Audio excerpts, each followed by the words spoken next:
Thank you for joining my YouTube channel. Welcome, welcome, welcome. Please like and subscribe if you are new to the YouTube channel. My name is Monty, and I am the owner of Yonicque Boutique, and we are a women's apparel brand. We sell bomb outfits, and thank you once again for joining. Ensemble that I am wearing today is called Yanni Baddie. It is an activewear two-piece set. This is new and available on our website.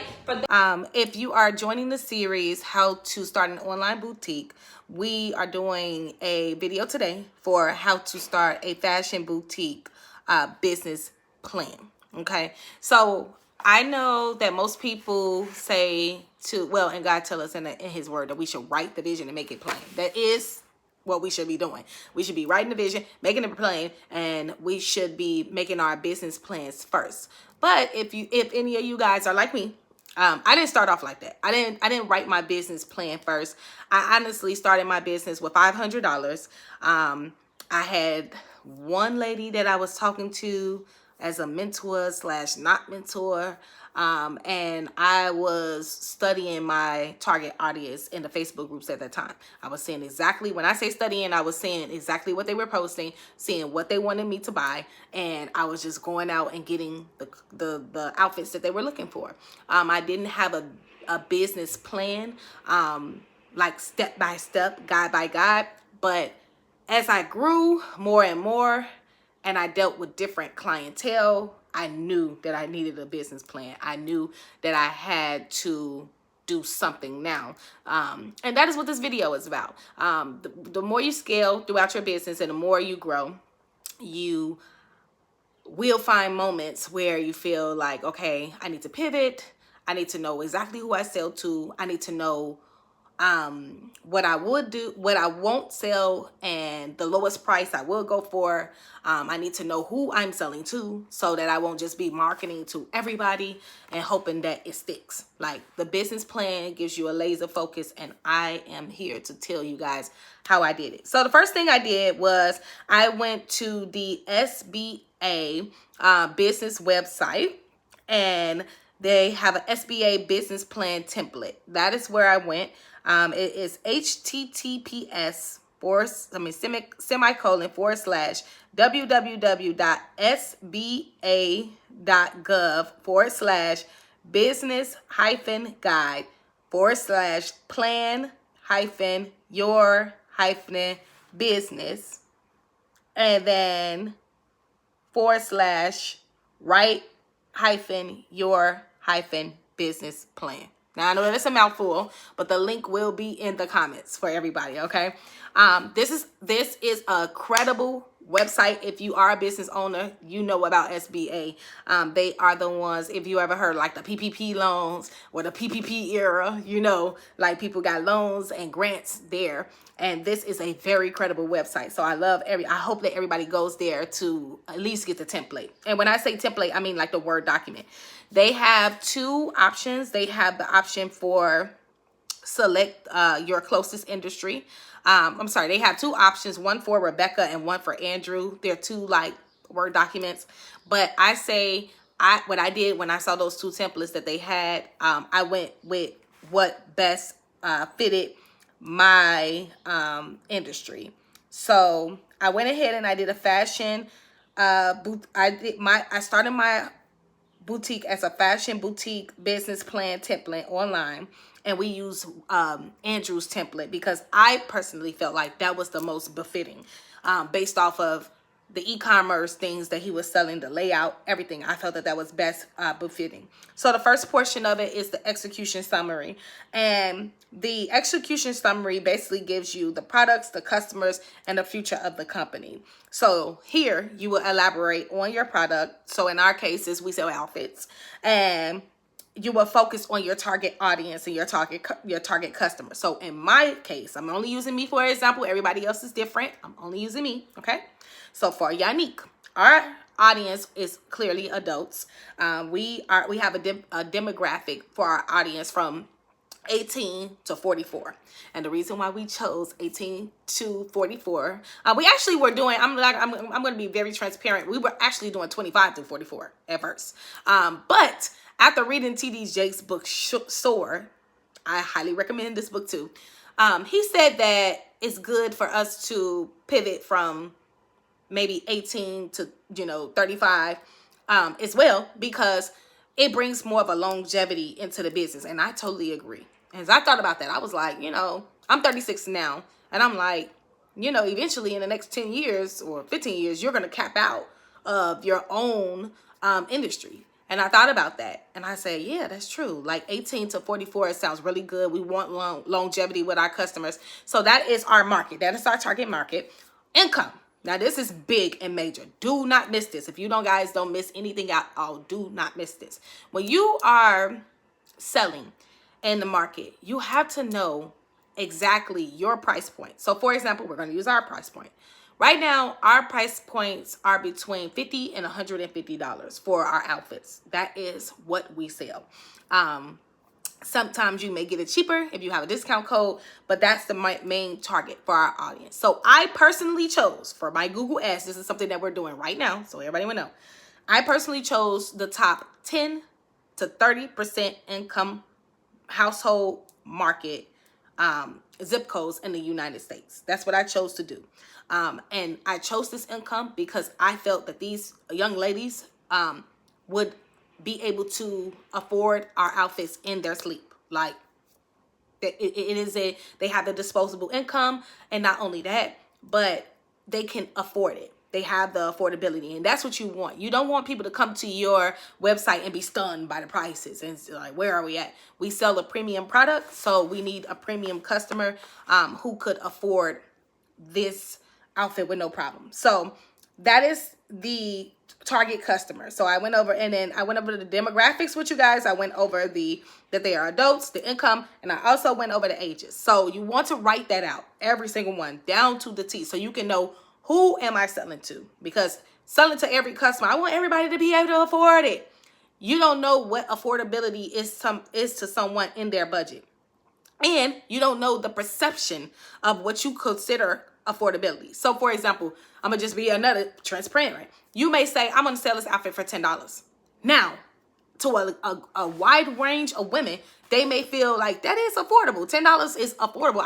Let me get that. But another perspective of women or another income class may say, I don't want that. That's cheap. I don't spend $10 on the outfit. No, no, ma'am. Now, I'm just telling y'all the truth. If you disagree, write in the comments. I'm very open to hearing, but I've seen it.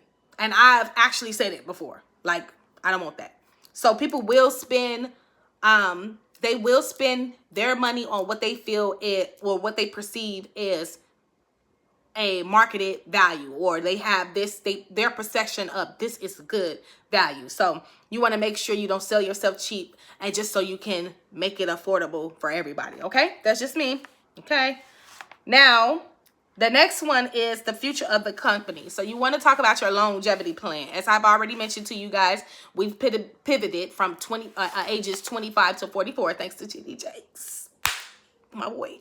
We pivoted from 25 to 44 to 18 to 25. To 18 to 44.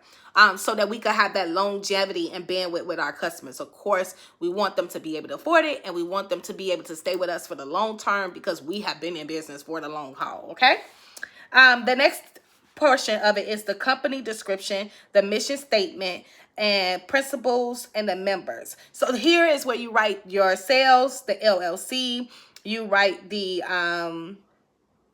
sales, the LLC, the LLC partners, and you also break down your legal structure. So right now, when I first started this brand, again, transparent moment. When I first started this brand, I was a sole proprietor.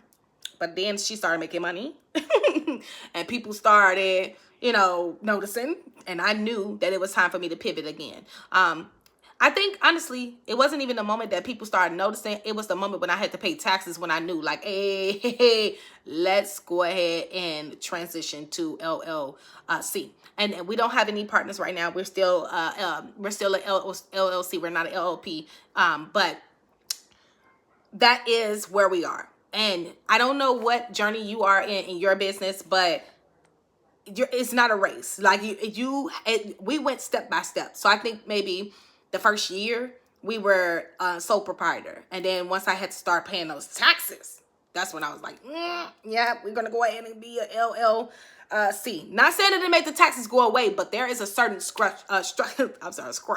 There's a certain structure that you want to make sure you have. And another transparent moment that I want to have with everyone is, do not commingle your funds and your finances. LLC or sole proprietor or not. Get you a separate bank account, okay? That's 100% dedicated to business expenses only. Trust me, when I tell you you will save yourself a headache. Because when you have a tax audit, which you will, and when you file your taxes, you will be asked for proof of your expenses, your tax expenses. My previous tax season, I just had not an audit, but I definitely had a request of proof of verified expenses. And thank God I have a checking account, a separate business checking account, and thank God that I am very meticulous with every single expense, because I had everything saved and everything separate. So when they asked for my bank statements, I gave my bank statements. I gave all of my receipts. It was over 75 items that I uploaded for proof in order for them to release my tax refund. Like, this really happens. So you want to make sure it's separate, because it will save you a nightmare. And if I had not, let's just say this, say I had not had that organized like that, my money would still be withheld. And the way I'm in Illinois, so this was a state tax issue. The way my sales tax and my state tax were set up, they were not willing to just give it to me, because I said, oh no, I did pay for this. So you want to make sure that that's all organized from the T, because the more organized it is, it's like when I sent all my 75 documents of showing them like, no, hey, this is a legitimate brand, and I did spend it. I spent that bag on them Google ads. I spent that bag on Klaviyo. I spent that bag on Shopify. I spent over X amount of money on each one of these separate items. So run me my bag. So I just want to keep that in mind, because you will be asked, okay? You will.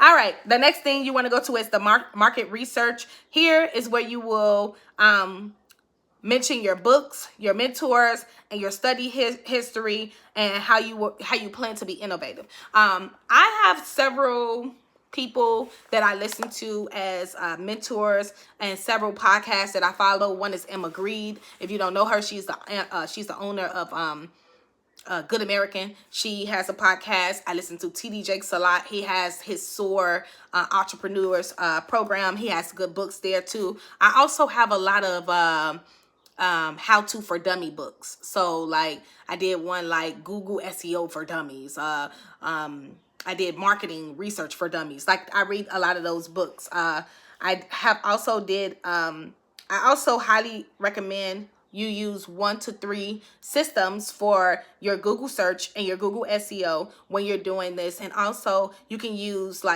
so let me tell you how I do it to make it very clean, to put it in layman's terms. So say if I'm looking for like target audience, right? And I put in my target audience and I type exactly what we do. Hey, we are marketing to women 18 to 44 within the top 10 to 30 household percent income zip codes in the United States. And then I'll write down something like, we're marketing activewear. What is the price point for this? What is the average price point for this marketwear? And that right there, I go on ChatGPT and I go on Google, the regular Google search, right? Because they have an AI system. And then I do the third dive deep Google search. And I do each one of those. And I compute all of what they're saying, cross-reference what they say. If I see something from each one of them saying the same thing more than once, I jot that down as a note. And you can implement that into your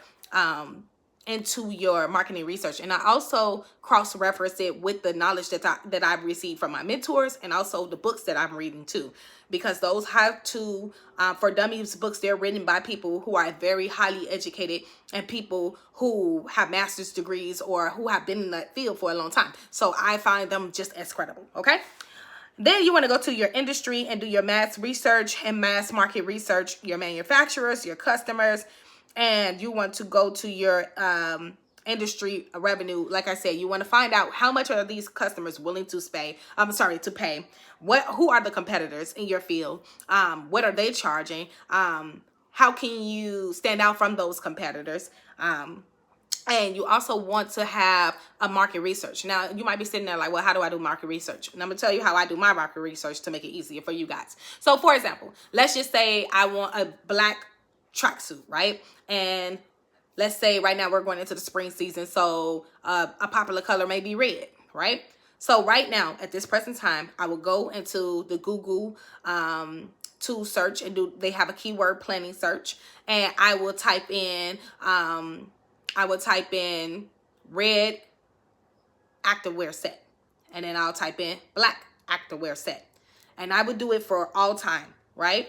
On the Google history, and then Google will show me the dollar amount of how much a person is willing. So the higher the dollar amount is with that name keyword search, that is the one that I would go with. So I would look at that research and I would say, okay, well, it looks like people are spending X, Y, and Z on red versus X, Y, and Z on blue, or I'm sorry, on black.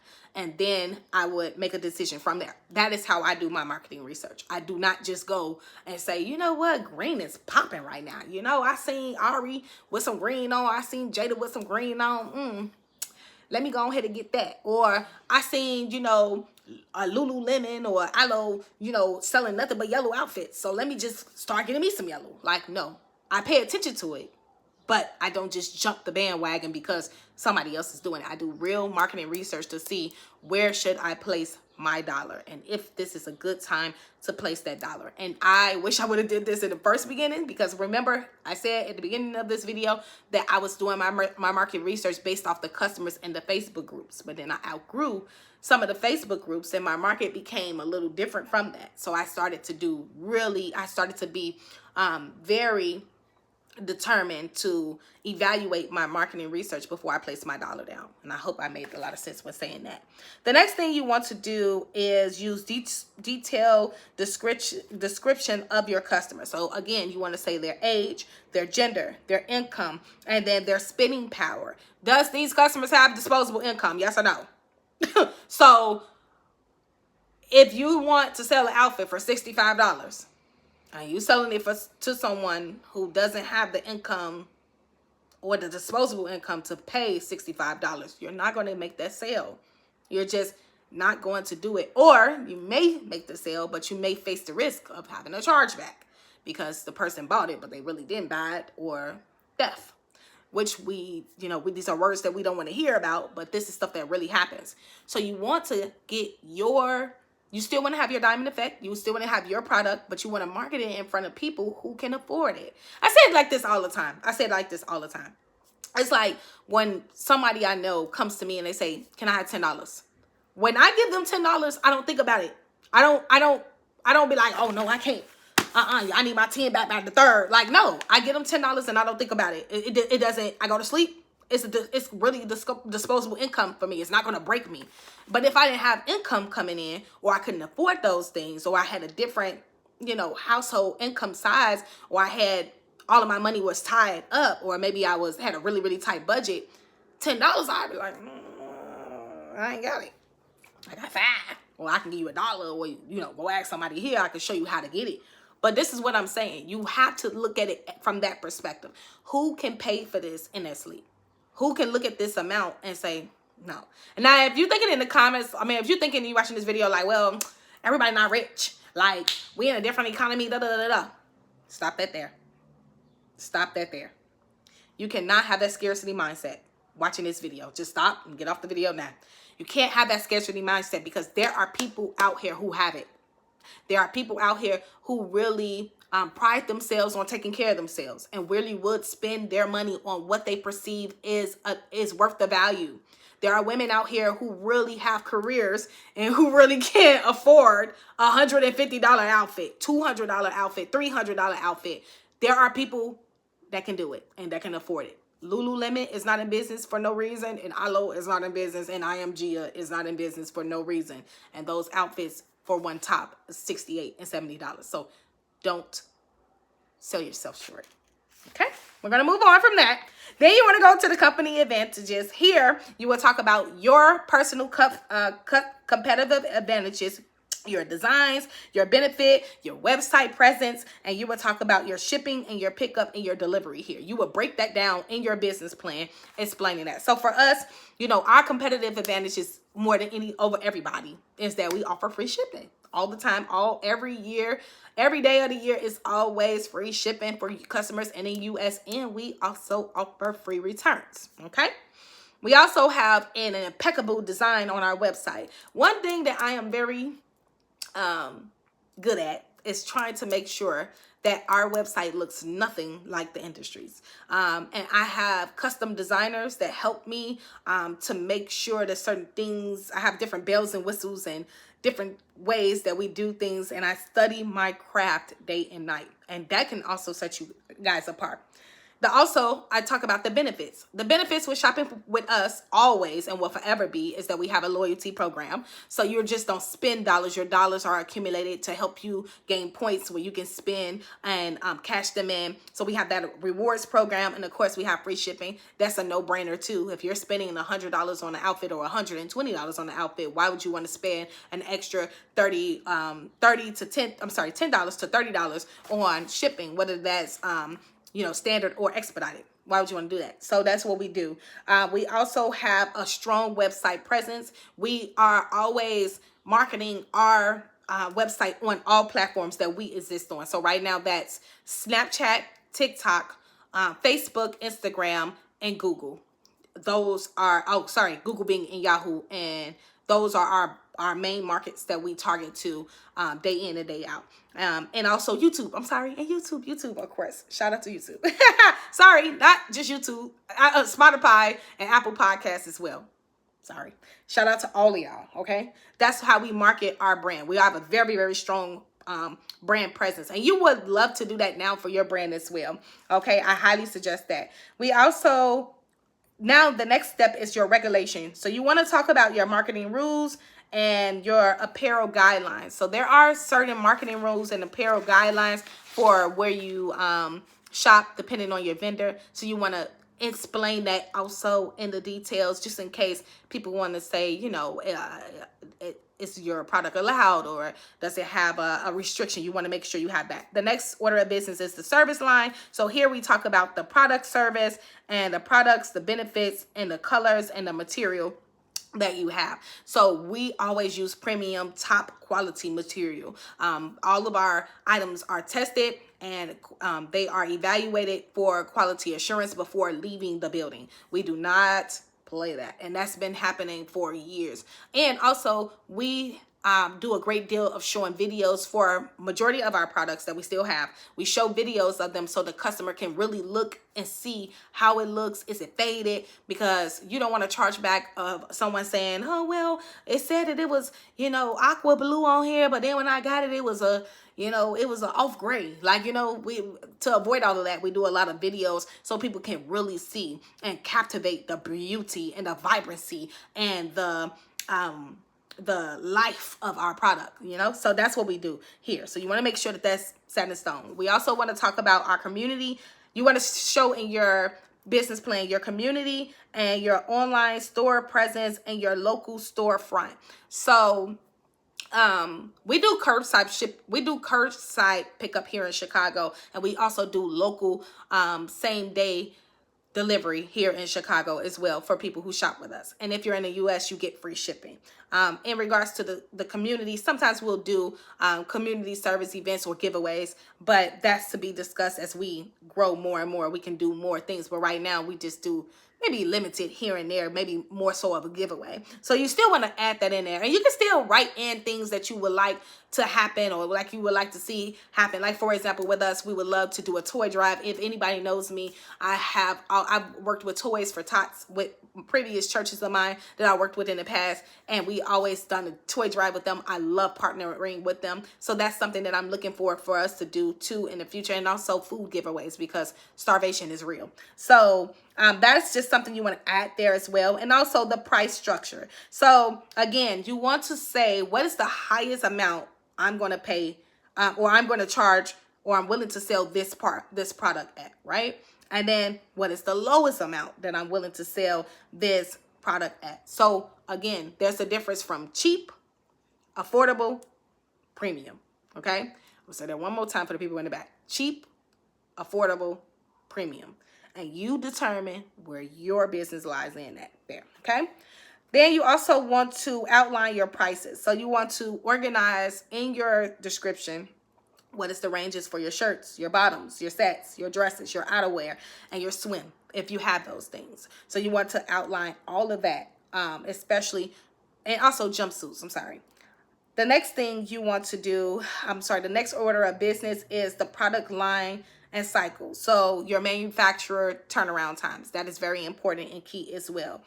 You also want to explain your intellectual property, which means if you have a trademark, LLC, copyrights, you want to break that down there.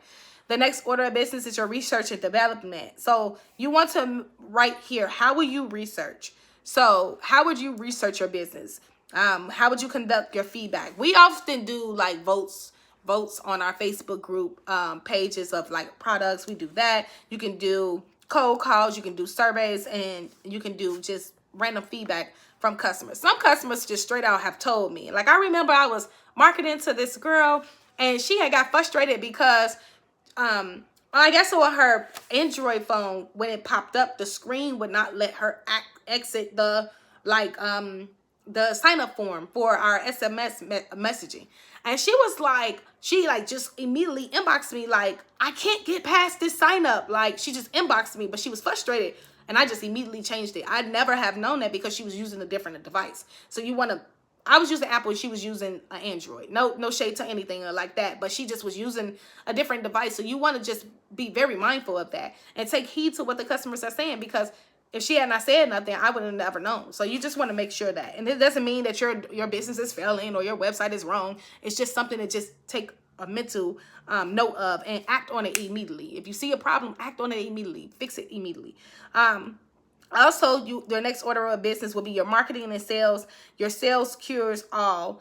So the marketing and sales, and one of the things that Mark Cuban says is sales cures all. And it is the truth. You know, if you're not making sales, you're going to find yourself pivoting a lot, trying to figure out, you're going to either find yourself giving a lot of sales, or you're going to find yourself pivoting, trying to find customers who can afford your product. And it doesn't mean that your business is taking a nosedive, or you're going out of business, or you're going bankrupt. It just means that you have to take a more critical eye and critical approach to see what is needed. What is it that my customers need? Do they not have it? You know, one of the things that I have happen all the time is that I get a lot of clicks from my ads, and I'm like, okay, so obviously the eye candy or the diamond effect is there, but what is causing them to not purchase or or at least not get on our email or text message list? So what I have discovered recently is that we were getting clicks from other countries. You know, I was getting clicks in Taiwan. I'm like, why? And I would not have known that if I had not studied my analytics, and if God didn't tell me. But if I hadn't studied my analytics and my Shopify analytics, and they were showing me where these customers were coming from. We're marketing to only the US, and I'm getting clicks from from China, from Beijing, Japan, and Taiwan. These girls are all the way in Germany clicking. So I had to block so many of their countries, city by city, to protect our funds. So it's just something that you want to just keep a real good eye towards, okay? It doesn't mean that you're doing anything wrong. You just want to evaluate your marketing plan. You also want to have a strategy for growth. So where is the place that you plan to sell? Is it by state? Is it by the country? Or is it worldwide? This is my own personal approach. You cannot be everything to everybody. It's not going to work. It's just not going to work. It's just not going to work. It's just not going to work. You want to have a clear strategy. Right now, my marketing dollars go to the girls in the United States, okay? They just do. I'm not going over to Canada. I'm not going over to United Kingdom. Not yet. We're going to stay right here in the United States, pay my marketing budget with the United States, by the states that we chose, by the zip codes that I chose, for the women that are in the 18 to 44 within the top 10 to 30% household size income. That's it. That's it. Now, do we ship worldwide? We do. We do. You can go to our website, put your zip code. We do. But am I marketing more worldwide? Not right now. Not with my marketing dollars. If they happen to find us organically through Google or Bing or Yahoo organically, meaning I'm not paying for those dollars, they found us through our SEO organically, we can still service them. But right now, my target in my mind is straight shot bullet to that audience. So I'm hoping the same for you guys. You know, it may be different for you. You may can have a scale of top 10 to 40% because maybe you don't sell outfits as high or at a premium dollar like we do. But that's up to you. Okay. You also want to make sure that you are segmenting your list when you're targeting, because again, your target audience is not for everyone. Okay. The next order of business is communicating with your customers for marketing, emails, and SMS. So when it comes down to communicating to your customers, what they're basically saying is like, how do you plan to reach out to your customers? What we do here is we do Klaviyo marketing towards our customers. And that includes email and text message marketing. We also do targeted ads through Google. You can also do Facebook marketing, but I personally use Google marketing because Google marketers have they're more of intensive buyers. So for example, if you market it on Facebook, right, you can pick the audience, they like Lotto, or they like Nicki Minaj, or they watch Love and Hip Hop TV show and things of that sort. And I'm only saying this because I've done Facebook marketing. I'm doing this based off of what I've done. That works for getting in front of the audience. But it's a difference from getting in front of an audience that knows the people that would usually buy the outfits that you like, or like, that industry that you like, versus getting in front of an audience that's legit typing in black activewear set, women's tracksuit. They're looking for what you're looking for, if you get my drip. With Google, they have more of a buyer intent. So that is why we put our marketing dollars there. Okay. And then again, they're more intentional. We also use social media for free marketing, organic sales. So we go live there. We post our videos there. We do a lot of cut videos there. If there's a song that's popular, I do a cut video with the outfits and me and the videos or something like that. And I'll just keep marketing the video. So that happens a lot. And we also create labels with Vistaprint. We also do thank you cards and postcards through Vistaprint as well. And our website is used through Shopify. And then lastly, they want to, so that is where you want to finish, how you want to critique everything, and how you want to finish your business plan altogether. I know I said a mouthful. I hope I gave the best examples to you guys. And if there is any more questions that you have in regards to how to set up your business plan, or how to create your fashion boutique business plan, please let me know. I am very happy to help anyone, answer any questions. Thank you so much for watching our video. Again, like, share, and subscribe, and God bless. Thank you for watching.